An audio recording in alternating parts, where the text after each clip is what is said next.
দেখতে দেখতে স্পিতি সিরিজের শেষ পর্ব নিয়ে হাজির হলাম। যে পথ চলা শুরু হয়েছিল অচেনা পাহাড়, প্রাচীন মঠ আর নীল আকাশের টানে, এবার তার সমাপ্তি হতে চলেছে মানালি থেকে চণ্ডীগড় হয়ে বাড়ি ফেরা দিয়ে।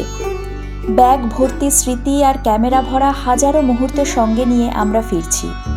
তবে শেষ বেলাতেও চমকের অভাব হবে না কিন্তু।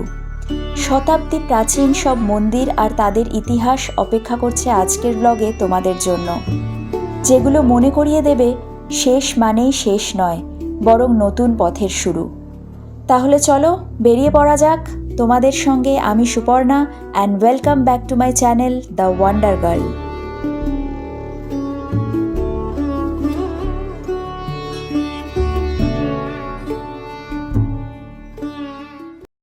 Good morning from Keylong.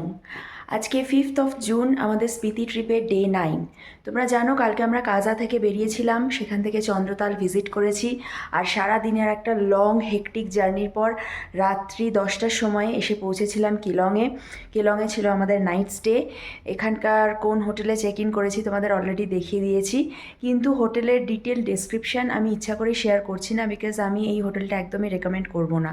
কারণ আমাদের পার্সোনালি হোটেলটা সেরকম একটা ভালো লাগেনি, খুব একটা ওয়েল মেনটেন্ড নয়, আর অনেক রকম প্রবলেমের জন্য সেরকম ভালো লাগেনি। যেহেতু একটা রাতের জন্য স্টে ছিল আর আগে থেকেই বুকিং করা হয়ে গেছিলো, তাই কিছু করার ছিল না। জায়গাটাও অনেকটাই ভেতরে, কেলংয়ে আরও অনেক ভালো ভালো অপশানস ছিল। যাই হোক, আমি তাই এটার ডিটেলস কিছু শেয়ার করলাম না। আজকে এখন 9:30 মতো বাজছে, আমরা হোটেল থেকে বেরিয়ে যাব। আজকে আমরা যাব মানালির উদ্দেশ্যে। আমাদের স্পিতি ট্রিপ একদম শেষ পর্যায়ে এসে পৌঁছেছে বলা যেতে পারে। আজকেই আমাদের শেষ দিন, কাল আমাদের বাড়ি ফেরার ট্রেন।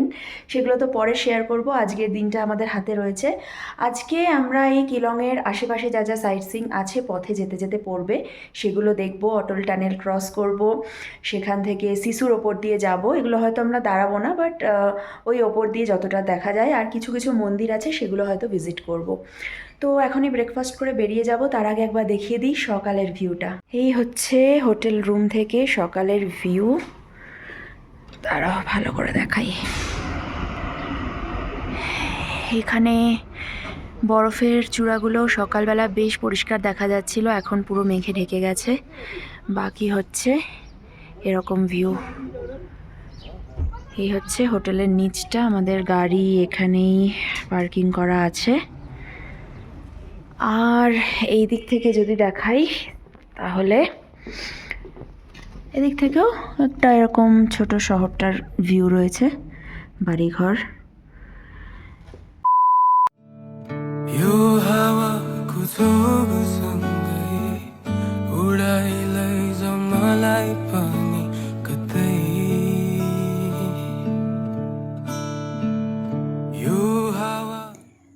আগের ব্লগে তোমাদের দেখিয়েছি যে আমরা স্পিতি ছেড়ে বেরিয়ে এসেছি, আর এখন চলেছি কেলং থেকে মানালির পথে। আর তার সাথেই প্রকৃতি যে একেবারে নতুন রূপে হাজির হয়েছে সেটা আগের ব্লগগুলো যারা দেখেছো তারা খুব ভালোভাবে বুঝতে পারবে। ওদিকের পাহাড়গুলো ছিল নিস্তব্ধ মরুভূমির মতো রুক্ষ, আর এখানে চারিদিক সবুজে ভরা। ঝর্ণার শব্দ, পাইন আর দেবদারুর জঙ্গলে ঢাকা ভ্যালি, আর পাশ দিয়ে বয়ে চলা নদীর স্রোত। মনে হচ্ছে যেন একই ভ্রমণের মধ্যে দুটো আলাদা পৃথিবী। একদিকে নীরবতা, অন্যদিকে প্রাণের উচ্ছ্বাস। হিমাচলের সৌন্দর্য বোধ হয় এখানেই। কয়েক ঘন্টার পথেই প্রকৃতি তার চরিত্র পাল্টে ফেলে আর উপহার দেয় এক নতুন ক্যানভাস।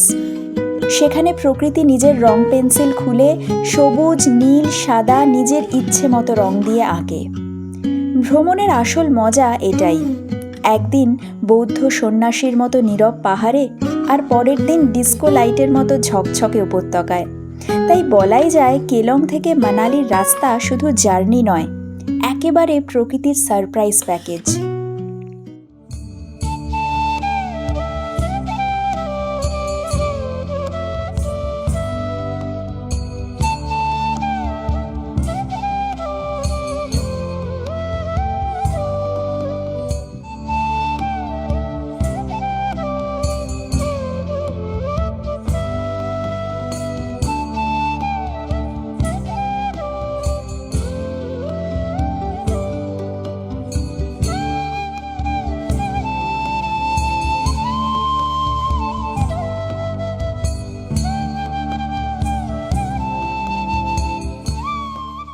আজকের প্রথম গন্তব্য লাহোলের উদয়পুরের বিখ্যাত ত্রিলোকনাথ মন্দির।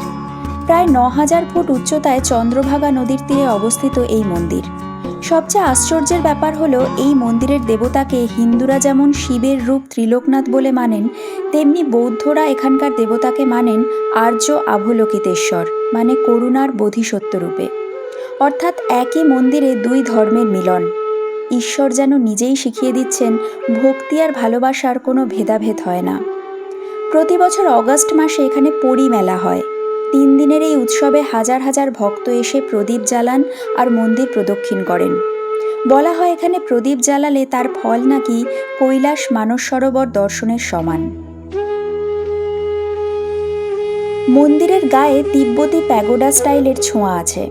সাদা রঙের পাথরের গঠন, কাঠের ছাউনি, চারপাশের প্রার্থনা পতাকা সব মিলিয়ে এক অন্যরকম শান্তি। ভিতরে রয়েছে সাদা মার্বেলের প্রাচীন দেবমূর্তি।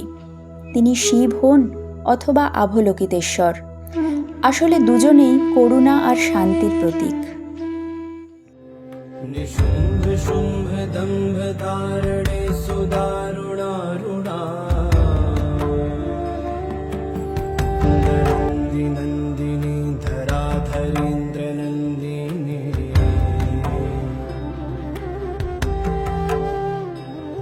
प्रतीर्ण शीर्ण तारिणी सदा।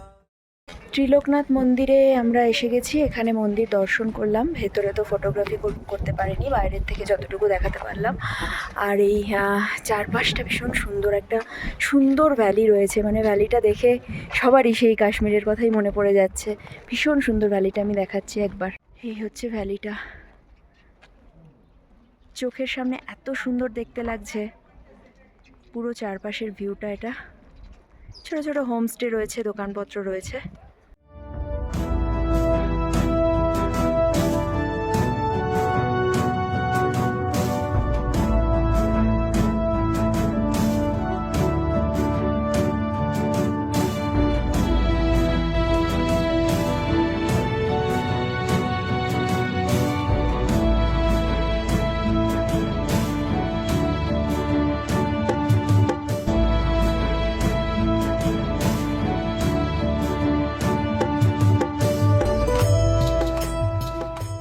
আমরা আজকে লাঞ্চ করে নিলাম। এই হচ্ছে আমাদের লাঞ্চ করার আজকে সুন্দর একটা খোলা জায়গা।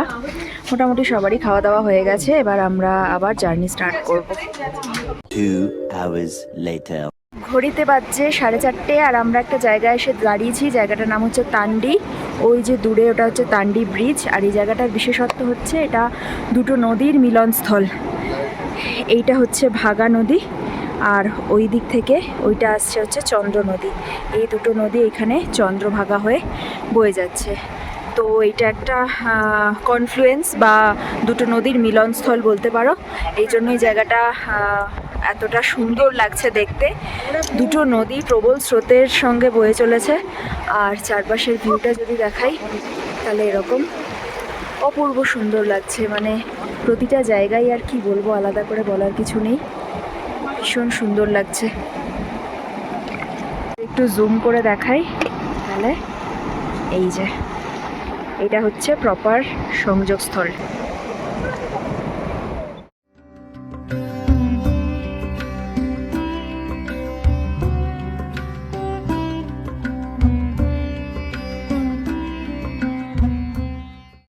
আমরা এখন পৌঁছে গেছি সিসুতে। তান্ডি থেকে 25 কিলোমিটার ডিস্টেন্স সিসুর। আর কি অপরূপ সুন্দর এই জায়গাটা। দূরে ওই ওয়াটারফলটা দেখো কি সুন্দর লাগছে। মানে চারপাশের এই বর্ণনাতীত সৌন্দর্য জাস্ট মন ভরিয়ে দিচ্ছে। শীতকালে তো বরফ পড়ে এখানকার সৌন্দর্য দ্বিগুণ হয়ে যায়। যদিও আমরা বেশিক্ষণ দাঁড়াবো না, 5-10 মিনিটের মতো একটু ফটো তুলে নিচ্ছি আর চারপাশের এই সৌন্দর্য একদম মন ভরে উপভোগ করে নিচ্ছি। বেশিক্ষণ দাঁড়ালে কিন্তু মানালি পৌঁছতে বেশ দেরি হয়ে যাবে।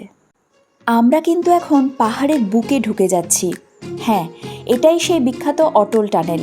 নামকরণ করা হয়েছে প্রাক্তন প্রধানমন্ত্রী অটল বিহারী বাজপেয়ীর নামে। এই টানেল কিন্তু ইঞ্জিনিয়ারিংয়ের একদম এক আশ্চর্য। প্রায় 9 কিলোমিটার লম্বা আর 10,000 ফুট উচ্চতায় এটা অবস্থিত। একসময় লাহোল স্পিতি পুরো শীতকাল বরফে ঢাকা থাকতো আর 6 মাসের জন্য বাইরের দুনিয়া থেকে সম্পূর্ণ বিচ্ছিন্ন হয়ে যেত। এখন এই টানেলের জন্য সারা বছর যাতায়াত সম্ভব।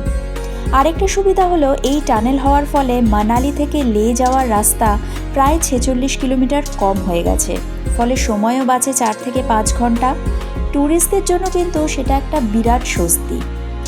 আজকে সকাল থেকেই আমরা ভীষণ এক্সাইটেড ছিলাম এই টানেল ক্রস করার জন্য, আর এখন তো গাড়ির মধ্যে রীতিমতো হইচই চলছে।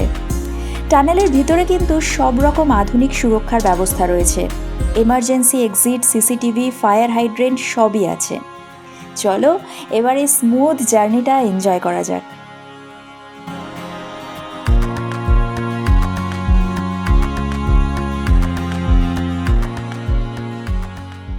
এই হচ্ছে আমাদের হোটেল রুম 112। এখান দিয়ে ঢুকে এই হচ্ছে রুম, ছোটোখাটো কিন্তু ঠিকঠাকই একটা রুম।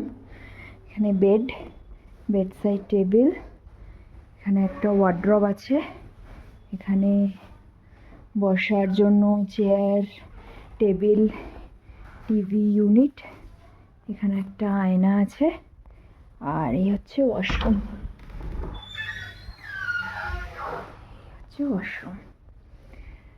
তো এই হচ্ছে আমাদের মানালিতে এক রাত্রি থাকার জন্য হোটেল। 9:30 বাজছে, আমরা মানালি পৌঁছে গেছি। হোটেলে চেক ইন করে জাস্ট ব্যাগ রেখেই বেরিয়ে পড়েছি ম্যালে আমরা এখন ঘুরে বেড়াচ্ছি, খাওয়া দাওয়া করবো। ম্যাল বললো 11:30 12টা অবধি খোলা থাকে, তাই জন্য আমাদের কোনো চিন্তা নেই। রিয়াও আছে আমাদের সাথে। রিয়া, কেমন লাগছে বলো? দারুণ দারুণ দারুণ, সবাই এসো ঘুরতে। আমাদের ট্রিপ তো মোটামুটি শেষের দিকে, মোটামুটি কেন শেষই, কালকে আমরা এখান থেকে বেরিয়ে যাচ্ছি। তো লাস্ট মোমেন্টটা যতটা পারা যায় এনজয় করে নেওয়া। চলো ম্যালটা কীরকম সেটা একবার দেখি। এই হচ্ছে রাত্রি 9:30টার সময় মানালি ম্যাল রোড। এরকম ভিড় চারপাশে, প্রচুর দোকানপাট, মোমো থেকে শুরু করে সমস্ত কিছু। এই জায়গাটা অনেকবার আমি ভিডিওতে দেখেছি, এই দোকানটা, মানে ম্যাল রোড মানেই এই দোকানটার একটা সিগনিফিকেন্স মনে হয়। তো প্রচুর জমজমাট, ম্যাল যেরকম হয় নর্মালি। তো একটু এখানে ঘুরে বেড়াই, এখানে বিভিন্ন রকম খাবার দাবার ট্রাই করি, সবাই রয়েছে এখানে। টেস্ট আছে পুদিনা ফ্লেভার, কিন্তু জলটা খুব ঠান্ডা। ফুচকা খাওয়ার পর আমরা দাঁড়িয়েছি মানালি মোমোজে মোমো খাওয়ার জন্য। পাহাড়ে আসবো আর মোমো তো খেতেই হবে, এবার একটু মোমো খাওয়াটা কম হয়ে গেছে, তাই জন্য এখন মোমো ট্রাই করি, দেখি এরপরে আর কি ট্রাই করা যায়।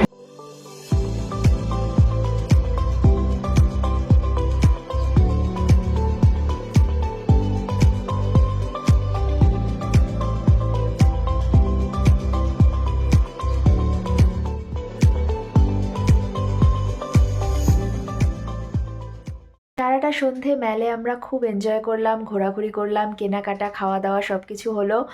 আর মানালিতে আরেকটা রাত্রি পেলে ভালো হতো, মানে এই ট্রিপে প্রতিটা জায়গাতেই মনে হচ্ছে আরেকটা করে রাত থাকতে পারলে ভালো হতো। যাই হোক, মানালি আরও একবার আসবো, এটাই মনের মধ্যে ইচ্ছা রইল। যাই হোক, ফিরে গেছি হোটেলে, ডিনার ফিনার সব কমপ্লিট, এখন ঘুমিয়ে পড়বো। আর কালকে তো আমাদের ফেরার দিন। কালকে সাইট সিইং কতটা কি হবে এখনও বলতে পারছি না, কারণ সবাই সেটা ডিসাইড করে কালকে ঠিক করবে।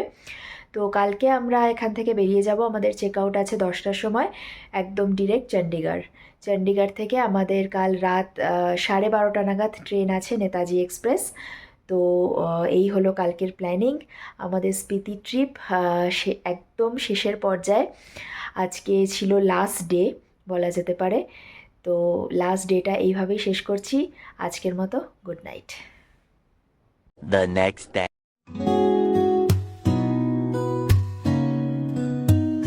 Good morning from Manali. আজকে 6th জুন আর আমাদের স্পিতি ট্রিপের আজকে একদম শেষ দিন, আজকে বাড়ি ফেরার পালা।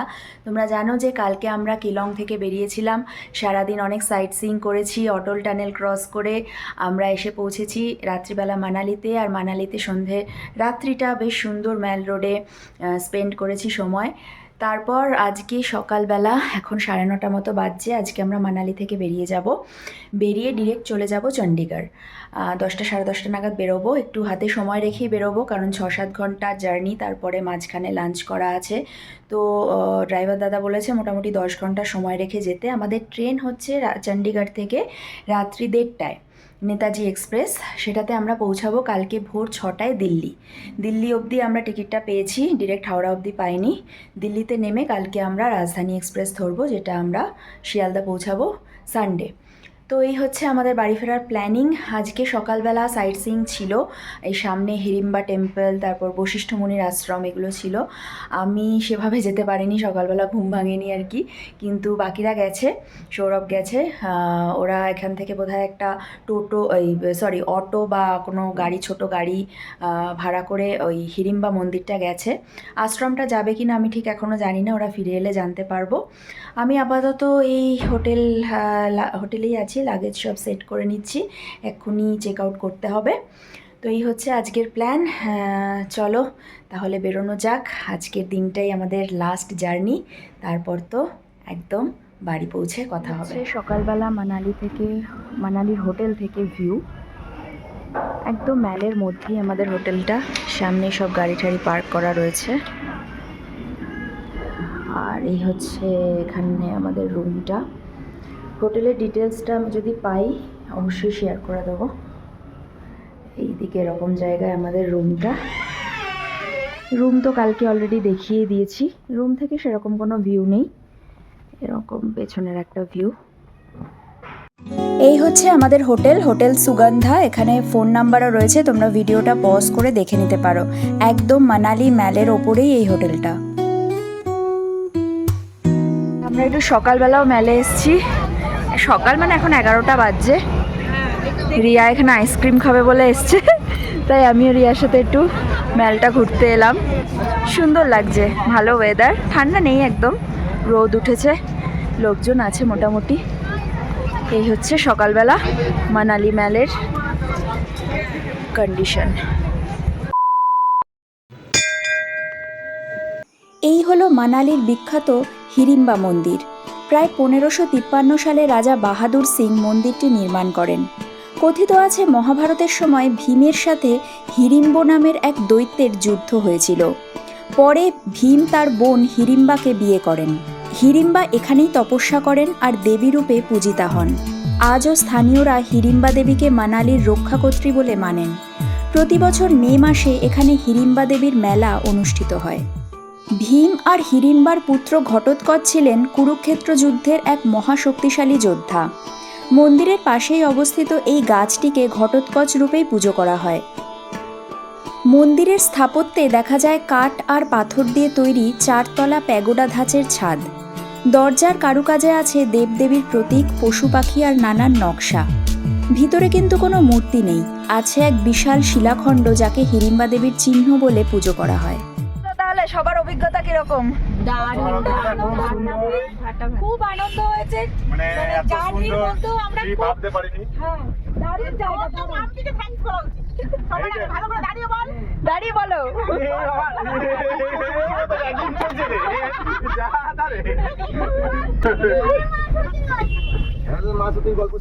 এখনো মনে হচ্ছে অভিজ্ঞতা খুব ভালো, বিশেষ করে সৌপর্ণতা আর সিটিদি, এদের জন্য এই ট্যুরটা খুব সুন্দরভাবে হয়েছে। তাদের সেজন্য আসছে বছর আবার হবে বলেছে।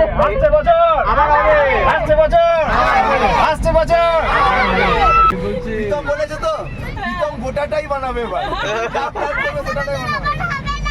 আচ্ছা সিটি ওইটা, আচ্ছা আমাদের নেত্রী এবং নেতা দুজনের কিছু অভিজ্ঞতা, কিছু বক্তব্য। গাড়ির মধ্যে এরকমই হাসি, গল্প আর মজা করতে করতে আমরা এগিয়ে চলেছি আমাদের পরবর্তী গন্তব্যের দিকে, বশিষ্ঠ মন্দির। প্রায় 400 বছরেরও পুরনো এই বশিষ্ঠ মন্দির। কথিত আছে মহর্ষি বশিষ্ঠ এখানে বহু বছর সাধনা করেছিলেন আর তার নামেই এই মন্দির। এখানে ভগবান শ্রী রামচন্দ্র আর দেবী সীতারও পুজো করা হয়। তবে এই মন্দিরের সবচেয়ে বড় আকর্ষণ হলো প্রাকৃতিক গরম জলের ঝর্ণা বা হট স্প্রিং।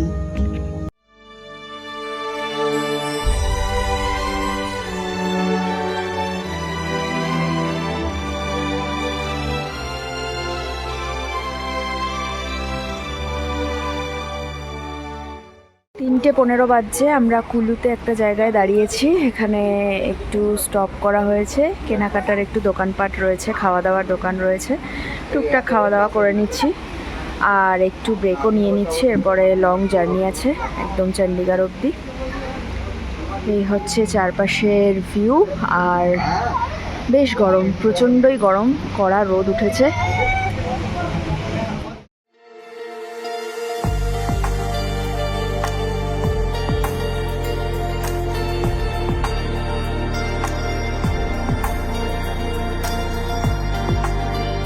সারাদিনের লম্বা জার্নির পর রাত 11:30টায় আমরা চণ্ডীগড় স্টেশনে পৌঁছে গেলাম। আর এখন রাত্রি 1:30, ট্রেন একদম কারেক্ট টাইমে দিয়ে দিয়েছে। সবাই আমরা এক কম্পার্টমেন্টে পাইনি, তাই যে যার মতো সিট অ্যারেঞ্জ করে বসে পড়েছি। এবার ঘুমিয়ে পড়বো। কালকে সকালে আবার কথা হচ্ছে দিল্লি স্টেশনে নেমে। আজকের মতো good night. The next day. Good morning from Delhi. এখন ভোর 6:30, 6:10 নাগাদ আমরা ওল্ড দিল্লি স্টেশনে নেমেছি। এখন সেখান থেকে একটা অটো বুক করে যাচ্ছি নিউ দিল্লি স্টেশনে। আর আমাদের ট্রেন রয়েছে বিকেল 4:30, শিয়ালদা রাজধানী এক্সপ্রেস। বাকি সবারই টিকিট হাওড়া অবধি কনফার্ম হয়েছে, শুধু আমার আর সৌরভেরটাই হয়নি, তাই একটু আলাদাই চলে আসতে হলো। নিউ দিল্লি পৌঁছে আমরা এখানকার ওয়েটিং রুমে চলে এসেছি। এখানে ভেতরে ওয়াশরুম, খাবার সবই অ্যাভেলেবেল আছে, তাই সারাদিনটা আরামসে দুজনে এখানে কাটিয়ে দেবো।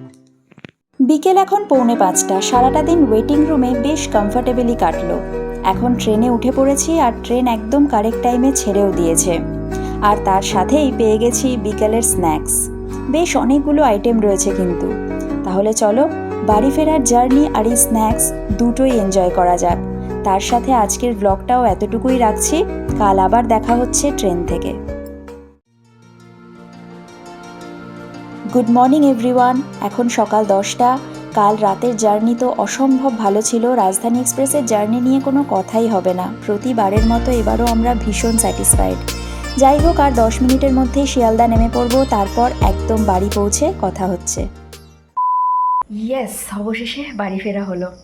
1-1:30 নাগাদ বাড়ি ফিরেছি। এখন যদিও সন্ধে হয়ে গেছে, প্রতিবারই আমার ব্লগ এন্ড করতে সন্ধে হয়ে যায়, ল্যাদ খাওয়া মানুষ তো। যাই হোক, একদম ঠিকঠাক ছিল ফেরার জার্নিটাও। স্মৃতি ট্রিপ, আমাদের বহুদিনের প্রতীক্ষিত ট্রিপ খুব সুন্দরভাবে শেষ হলো। অপূর্ব সুন্দর ছিল ট্রিপটা, মানে কিছু আলাদা করে বলার নেই। এই ট্রিপটা মনের অত্যন্ত কাছে থেকে যাবে। তার একটা অন্যতম কারণ হচ্ছে যে মানুষগুলোর সাথে এই ট্রিপটা হয়েছে। আগে কোনো দিন এইভাবে এদের সাথে ট্রিপ হয়নি, এই প্রথমবার।